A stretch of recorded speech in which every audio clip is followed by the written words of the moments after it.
Hello, and this is Big Bang Bot, and today I'll be reviewing WarioWare Twister for the Game Boy Advance. Oh wait, wrong game! Whoops!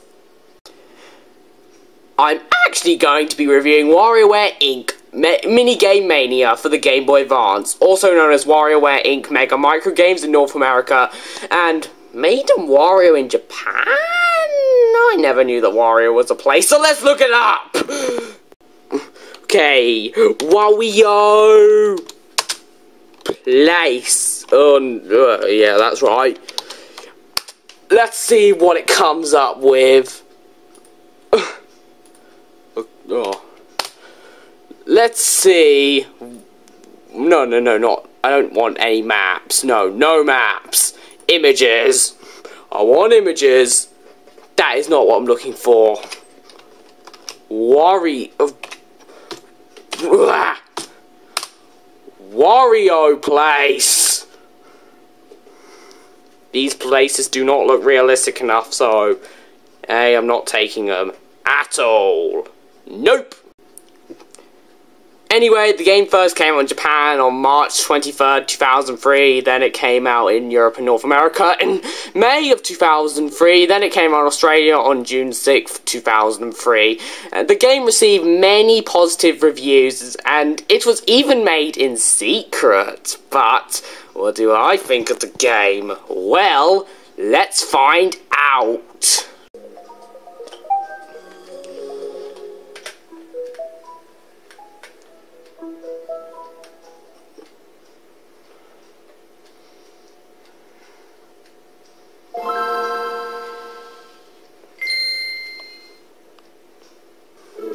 The story, from what I gather, is that Wario is at home and he's just looking on the TV for stuff, and then all of a sudden he finds a trailer for Pyro, the bird.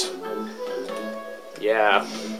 And the game turns out to be very successful, and this gives Wario an idea to get money. And what's that idea? Well, it's to make his own game. Yeah, because if you make a game that's successful, it's obviously going to give you money. So Wario rushes off to the store to get himself a laptop, because, you know, he spent ages without one, and now he is the leader of WarioWare Inc. And he is ready to make his game. And then he finds it very hard, so he has trouble, obviously. But then he has an idea to phone all of his friends for help. Every single one of them. And I'll get more into them. But for now, he's just phoning them. And now, with his business done, he can make the game and become a ruler of the game market and make a game that's super successful. The story, well, it's there, I can tell you that, and for what it is, it's absolutely fine. It's barely noticeable, especially if you skip the intro, but it's there, I can tell you that, and for what it is, it's fine. Yeah, I can just tell you that. Each character has their own individual sub-stories as well, but I'll kinda get into them a bit later, to keep being kinda. But as we all know, games are for the gameplay and not the story. And as for this game's gameplay, well, basically you go into a level and the game gives you tons of mini-games, which the game gives you a few seconds to do, and it gives you like one word to tell you what to do. And then you need to beat that mini-game, and yeah, it's nice and simple. There is some more depth to this game, but again, I'll go into that a bit later because I want to talk more about the characters first. First there's Wario, who's Bad Mario, and he's stuck in a radio. And it might make a bit more sense if you watch the intro. Then there's Jimmy, who's like this 70s disco guy with like a big blue afro. and all of his mini games take place on a phone because I guess he likes his phone. Okay, that's interesting. Then there's Mona, who works in like this ice cream parlor place, and for her story, she is kind of late for work, and she's speeding, and the police are after her because she's speeding. So the key word is, get to work on time, and don't speed, or else you will die. It's a simple fact learned by everybody who's been to work. Okay? Then there's 9-Volt, who likes skateboarding and playing Nintendo games. Then there's Dribble and Spitz, who are basically taxi drivers who like listening to J-pop. Okay. I'd like to mention that in their story, they take this kid to... They're trying to take this kid to, like, this place near the sea, and then the kid just goes to the sea, and then he turns into a mermaid, and what? That doesn't make any sense. But hey, it's Japan, so hey. Oh wait, this game's called Made in Wario in Japan, so stupid me. Oh no. And then there's another Jimmy with a yellow afro. Then there's Kat and Anna, which are basically two very cute young ninjas who basically have to stop, like, this giant skeleton lord. Now, I have a few cute small girls in my form, but they don't compare to Kat and Anna. They are just so cute. Although I do wonder, if their parents ever considered of calling Kat Elsa. I wonder.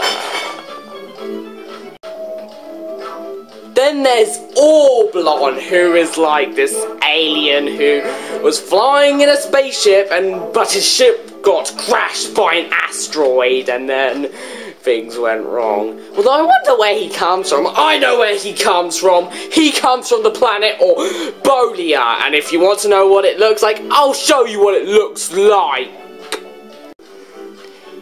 Here's Orbolia for ya, and it looks just beautiful. Don't you even dare say that it's the moon, because it is not the moon. Nope, it is Orbolia, and that is 100% certain. It is absolutely not the moon. It has nothing to do with the moon. It's Orbolia. Now shut up. What do you mean it's the moon? Will you excuse me, but I've got someone to fight right now. Hello, me again. Did you seriously think that you could come back and beat me this time? Yes. Well, you're not going to beat me this time. You didn't beat me last time, and it's not happening again. We'll see about that. Ow! Haha, it worked again. Okay, I'll get you with my other hand. Ow! You got me this time. I got you this time. This time I'm going to use my arm. Ow! Ow! My arms! You're repeating a joke, you know that, don't you? Yes, I do, but I don't even care. I just want to kill you. Ow! My arms, my hand, my head, they're all hurting. Good, because I like it that way. I hate myself in the mirror. I just hate him. But the weirdest person in this game by far has to be Dr. Krygor. Now, not just going to mention that he looks like Dr. Eggman's thin cousin. Oh no! Do you want to know what his level is about? It's about a beeping toilet. That's right, Dr. Krygor's level is about a beeping toilet. Now I know the future of all future WarioWare mini games. Good ideas? I know where to put you now!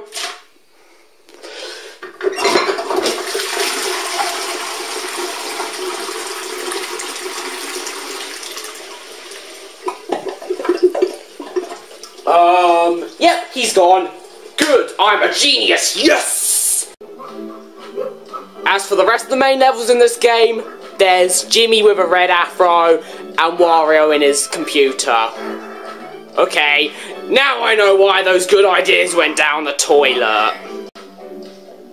This guy. Now this is where I might as well explain how the game works. Basically, as I said before, you play minigames, which are very short and it tells you like one word how to beat them. And basically how the game works is that you have 4 lives. If you lose a minigame, you lose a life. Lose too many minigames and you lose all your lives, and then the game is over. But the cool thing is that if you lose a minigame, the game won't make you replay that minigame. It'll just skip along that minigame and make you play another minigame, which is really cool, and it really keeps the flow of the game up. But there's only one exception to this. When you're fighting a boss for the first time, because if you lose that boss, you've got to fight that boss again. That's right, again. Once you beat a boss, you finish the level, but this is only on your first time playing the level. Once you play a certain amount of minigames in one level, the game decides to speed up, which changes depending on which level you're playing. Then when you play another certain amount of minigames, the game speeds up even faster! And then after that, once you play a certain amount of minigames, then you play the boss. Now here's something to explain. If you're playing the game after your first time playing it, and if you beat a boss, the game will give you an extra life, except if you have all 4, and then the game will show a picture of your character and it'll tell you a message, and then the game will get harder and the speed will reset. This happens until you get to level 3. Where instead of the game getting harder, it gets faster, and it keeps doing that until you lose all of your lives. So that's how the game works, and it is very simple. As for the controls, it really depends on the minigame, but all the minigames need you to press is either A or the D-pad, or a mixture of both. It's very simple and it responds perfectly, which is exactly what this game needs, because if the controls sucked, then it would be much worse. But the controls work perfectly, and that's all that matters. And they're nice and simple, and they're easy to learn. And it really depends on the minigame, but you should expect that by now, or just whenever. The only games that require you to use more than the D-pad and the A buttons are the 2-player minigames where you use the L and the R buttons. L for player 1 and R for player 2. It's very simple, and again, the controls work perfectly. And there are a total of 4 2-player minigames. There are also 3 1-player minigames where you basically play as a character in one of the main minigames, just with a WarioWare character, and it's beefed up to make it endless, and also to add the characters and make it more colourful and stuff like that. The graphics in this game are great. They are very cartoony and very colourful and very nice to look at. They're so simple, yet they have so much colour. It's like Rayman, it's so beeping colourful, and it's just so nice to look at. Even the weird mini-games are nice to look at because of how colourful this game is. Just like Rayman, this game has its main upside for the graphics. Colour, and the colour is there all around, and it's just beautiful to look at. It just looks great. This is art. This is state-of-the-art hand-drawn graphics. It just looks great for a GBA game. It's so beeping colourful, and I just love it so much. There's not really that much music in this game. Most of the levels have like a mini tune for the characters, and then the music changes for the mini games, and that's how it goes for most of them. But some levels have their own tune for everything, and my favourite one out of all of those has to be Dr. Krieger's theme.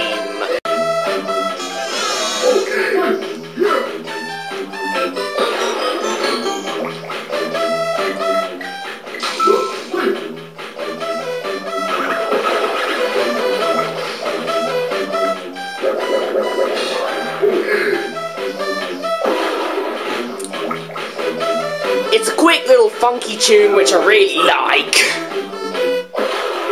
And I might like it a bit too much, but whatever. It's just a catchy tune which is just so nice to listen to.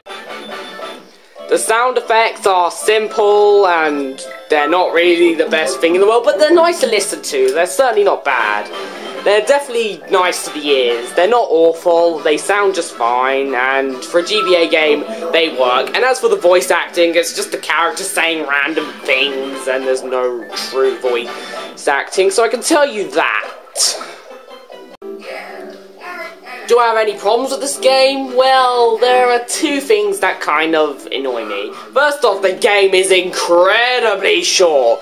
I mean, there's only like 11 stages, and I beat this game on my first time playing it, and it took me like an hour and a half.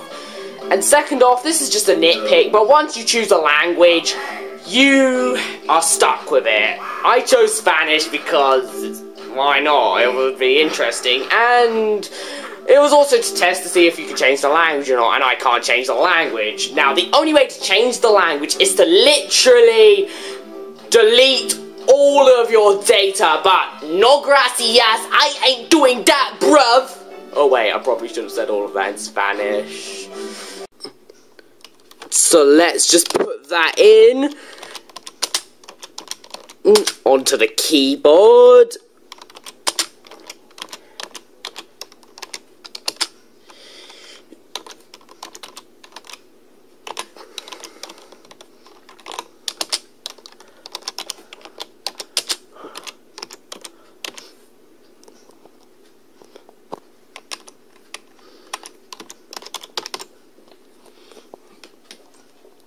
So, it's meant to be, no gracias, yo no está haciendo que el hermano. No gracias, yo no está haciendo que el hermano. That is probably wrong, but hey, it could be right, so whatever. Now, everything else for this game is good. The graphics are great, the music is great, for what there is. The game controls perfectly, and it's just great. And as for a game, when you're not playing it in English, it does make it a bit harder if you don't know the language, like me. But the game is still import-friendly and playable. And by import friendly, it's possible to play even in a different language, even if it's a bit harder.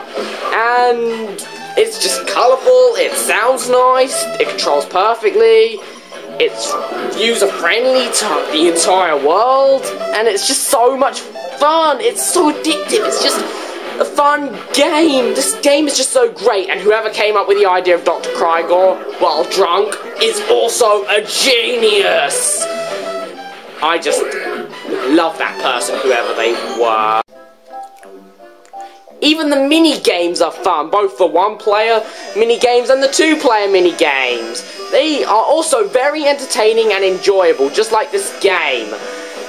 It's just so much fun, just bouncing around in these thingies, and also the other multiplayer mini-games. This game is just genius. This game is great. It's just so good. It's so much fun. I love it.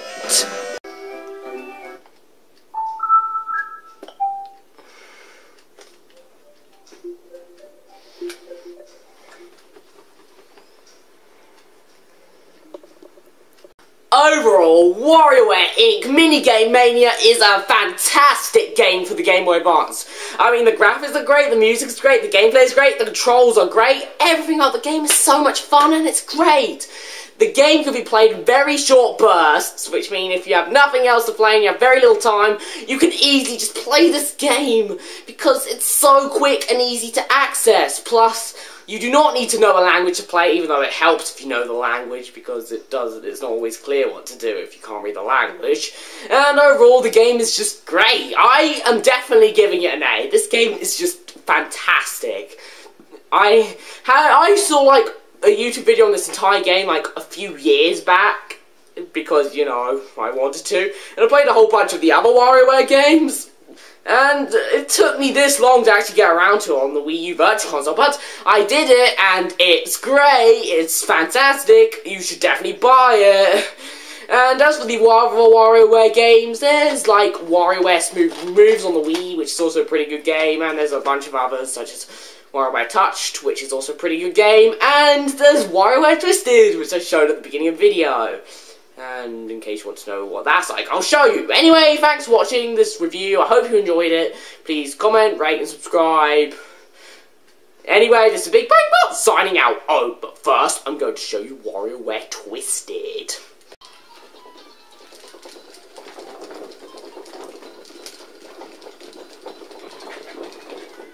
Okay, that's not really how you play the game, but whatever.